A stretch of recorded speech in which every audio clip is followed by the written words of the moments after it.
Ready for another round? It's Brewsday Tuesday. Here's DreZ and Big Nate.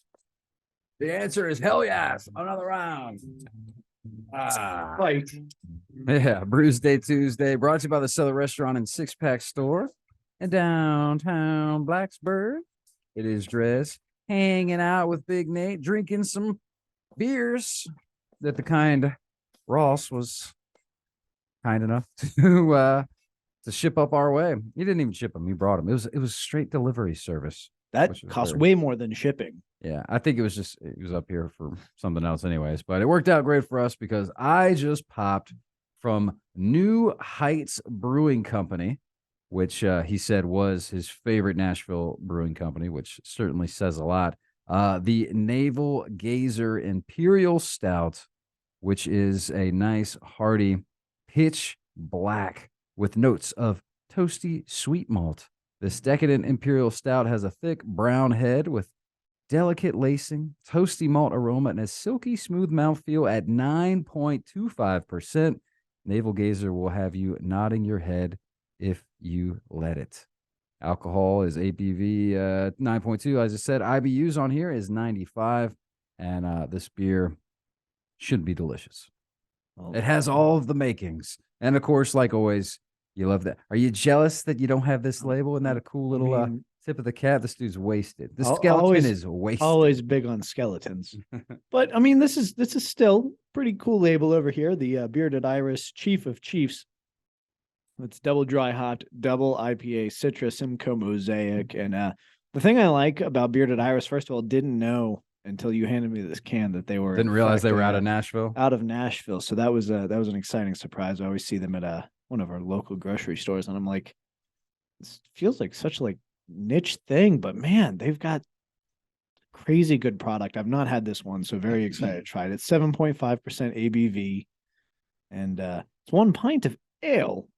they wrote on the side. But what I love that they do is their labels all pretty much stay the same. It's the Bearded Iris logo with different colors. So yeah, the fact that you handed me the DIPA and you took an Imperial Stouts, just it's a new day here at Brewsday Tuesday. It does seem a little backwards than said. I usually would be grabbing the DIPAs and stuff, but he said that this one was his favorite brewery, so I wanted to try this one. Plus, I mean, he actually brought up a good point. I can't remember the exact. I guess I could say the exact words.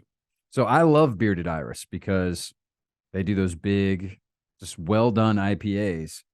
However, if you don't like IPAs, it might not be that impressive. This is from Ross himself. Bearded Iris is solid. They make a ton of beers that are all more or less taste about the same, but they all taste good. They're all just really good IPAs, which because I searched on Untapped for Bearded Iris, and I looked, and pretty much every one of my check-ins from them is either like a 5 or a 4.75. Like it's just. So I can already go ahead and rate that beer pretty much before I'm not drinking it. I can tell you it's going to get a high score from you. With that does bring up a point, because it's something that like I didn't even know was a Nashville brewery, and I see it in the stores. When you're at home in your off time, when we're not working, we are sweating ourselves to the bone here now. Just FYI. No doubt. When you're not working, like, are you looking up everything about the brewery and just taking note of what this region of the country is doing, what this is doing? Like when I'm just drinking other beers, just wherever at home.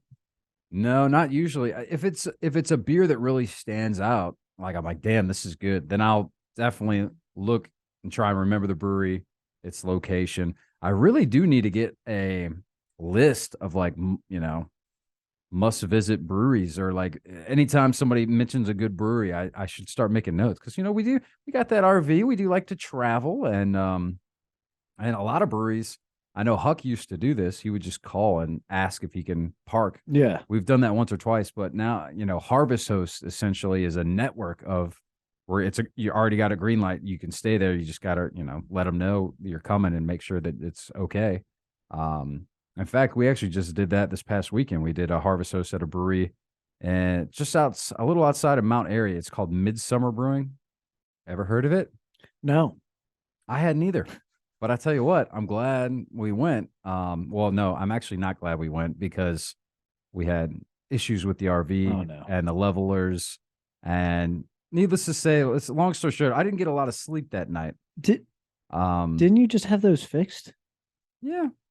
Like as soon as you got back, wasn't that one of the first things on the agenda? They were good. They seemed to be working better than ever. And when getting it fixed, something was done differently. And since then, since picking it up from that place, we've been having battery issues. And in this instance, we were trying to level it. And at some point, the leveling system said low voltage when we were like out of whack level. And then it just kept saying low voltage. I couldn't, even we charged the batteries. We did this and that. We tried everything. And so we were at a bad angle. And so we couldn't even put out the slides. So the little sleep that we did get, we had to huddle together and like half the bed. And we didn't really have the heat on because we didn't want to drain the battery any more than we needed to. And yeah, needless to say, it sucked all around. So we had to manually retract the jacks. I did not have the tools to do that. So after, trying with AAA and doing all this crap, long story short, Rich, the owner and brewer, was kind enough to come and bring me a drill that I needed and let me use some tools. And we were able to retract the jacks. And it worked out really good because having to deal with all this stuff the night before, I only got to have and go into the brewery and have one beer. And it was a damn good beer, but I only had to one. So I was just like, man, I was really bummed that we didn't get to try your stuff. But he was just like, well, come on in. And so they let me taste anything I wanted. And then I ended up walking away. I mean, they weren't open yet. It was like 9 or 10 a.m. But I was able to walk away with a couple growlers. No, that's awesome. They were delicious. So shout out to Midsummer Brewing and Rich. Definitely check them out. It was less than an hour and a half drive from here. Yeah, it's not far. And they're not, they're not really well distributed or anything. And you'd think, an off the beat. It's off the beaten path. That's about the only thing there. That was the thing. I was like, all right, well, maybe I can get an Uber to a hardware store or something. Closest hardware store was Mount Airy. And it's, like I said, half-hour drive. So we were pretty SOL. So shout out to Rich once again and thanks. I gave him a card. Hopefully maybe they'll come and maybe they'll even come and be on the show. It's not that far. It's not that far. And yeah, damn good beer, man. He's brewing really good beer. Like no joke. Yeah, I was wondering how your RV was doing. That's frustrating, and I'm sorry for you guys.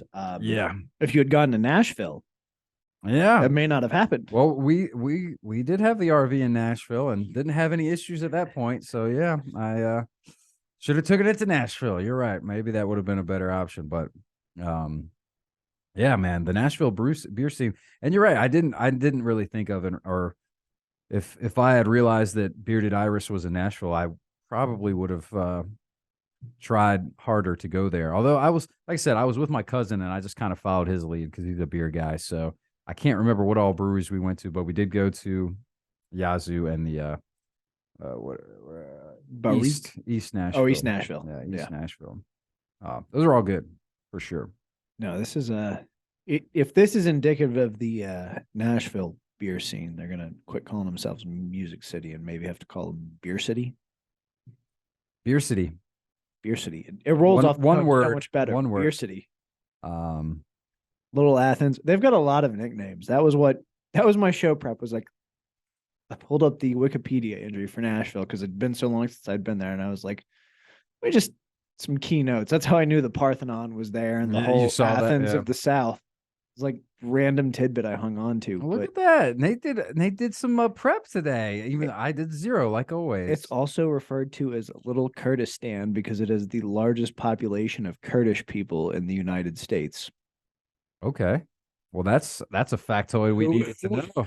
Who would have known? That is, that is If I were going to guess trivia. a city with a lot of immigrants, Nashville would not have necessarily been the one. I would have gone Pittsburgh, New York City, Chicago. Well, you usually think of, I don't know, you don't think of something so central, like New York. It's, that's where everybody would come from, Huh. That is interesting. I wonder why that is.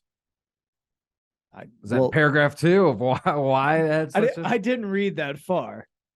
Huh. 11,000 Kurdish people. It's the largest population of Kurdish immigrants in the United States. Interesting. And then I stopped. Oh man. So this beer is reminding me of one of the beers from that Midsummer Brewing place, because it was a big stout. It's called Grandma Stout, and it was 11.5%. So it was a big boy. But man, and it had just some really great notes of, it was almost like it was a dessert beer. You know, you want to drink it with like some cake or something, I would say. But it was quite delicious, just like this one from New Heights. I might even go ahead and, I mean, I still got a little bit of drinking to do, but I might go ahead and untap it, man. I mean, this thing is just phenomenal. It's just as advertised, right on the can. I mean, it really hits the nail on the head. You do have just sort of a sweet malty, and the notes, the aroma is great. The lacing is what you would expect and want from a nice little dark stout. And by dark, I mean pitch black. If you're watching on the Facebook Live, I mean, look at that. That is, and it's the other thing that, one of the things I think I like about it is that it is not a coffee stout, which is Just, you know, I'm not a big coffee guy. Stout. So yeah, it's an imperial stout with all those notes you like. It's a 5. This is a great beer. So now, do you have that? It mentions the navel gazing. Do you have that moment when you're drinking it where like I find anytime I drink an imperial stout, You start kind of just navel feel gazing, leaning no, over. it's just passing out, drooling in my seat. No, can you feel like the warmth like coming over you, or is it not? Does it not necessarily have that? I mean, I don't know. I don't know if I really Because that's get usually that usually. I don't know. Oh, see, that's my favorite thing, and I only run into it with the imperial stouts and like the higher ABV stouts. Maybe you it is kinda just because it's feel pretty damn warm. cold in the Bear studio, and it's not that's- bothering me right now. That's exactly why I was asking. Yeah. It's chilly. Yeah, it makes me want to spend more time in my office, because you leave the Bear studio, you're like, oh, that's right. There are parts of the building that are properly Don't HVAC'd, and understand. it's warm. It's these I big thought that windows. they fixed it. I thought that they fixed that last year. But So we have 3 different heating zones, and they're still not 100% sure which machine controls which. So the one that's broken controls this one. it's very evident that the one that's not working is operating in here. Yeah. And speaking of cold beer. Yeah. How's that one tasting for? This is the Bearded Iris. What was it called again? Chief It's something? the Chief of Chiefs, Chief of Chiefs. which with a rank that high, you've got to be on your A game. And of course, as you kind of already alluded to, and with Bearded Iris, they're on their A game, at least when it comes to IPAs. I've not had any other style, like you had mentioned, that's kind of their primary thing. I don't know if even they even offer. I mean, I any feel other like it's all styles. been IPAs that I've had from them. I mean, and even specifically, I think, I mean, I know it's a double IPA. Does it say it's a hazy? It looks like it's a hazy. It doesn't say it's a hazy, but I mean, yeah, like It's you got that said, vibe. looking at it, if you're watching the video on YouTube or Facebook, it's definitely appears hazy, tastes hazy, kind of has that same mouthfeel. That's a damn good beer. 7.5% ABV, so you're not gonna like wreck your whole day with it necessarily. 9.25 over here. Let's get this Yeah. direct, son. I'm gonna give out a 5. Mm. I think I think this is, I'm gonna have to go back and do some comparison taste testing at home and independent research to determine, but I think this is the best one I've had from them. So Nice, we're solid. gonna go with the 5. Solid round, Ross. Thanks again, man. These are. That's why I wanted this round to go second. And on a high note. Yeah, that's the way to do it. No doubt about it. Speaking of a high note, ending on a high note, next week will actually be my last Brewsday Tuesday of the year. So we will have to do something special and bring in maybe a special guest. Santa's coming. Santa is coming. There's no doubt about that. We will have an extended and very interesting, I can guarantee you that right now, Brewsday Tuesday next week that you will not want to miss. In the meantime, Nate, as always, a pleasure drinking beer with you. Looking forward to doing it again. You love it so much that you're leaving. Yeah, you know how it goes. Yeah, I got places to be. I got things to do. It's always a good time. But yeah, definitely tune in next week. In the meantime, we will take a quick break and we'll get back to rock and roll here on 105.3 The Bear. Stick around.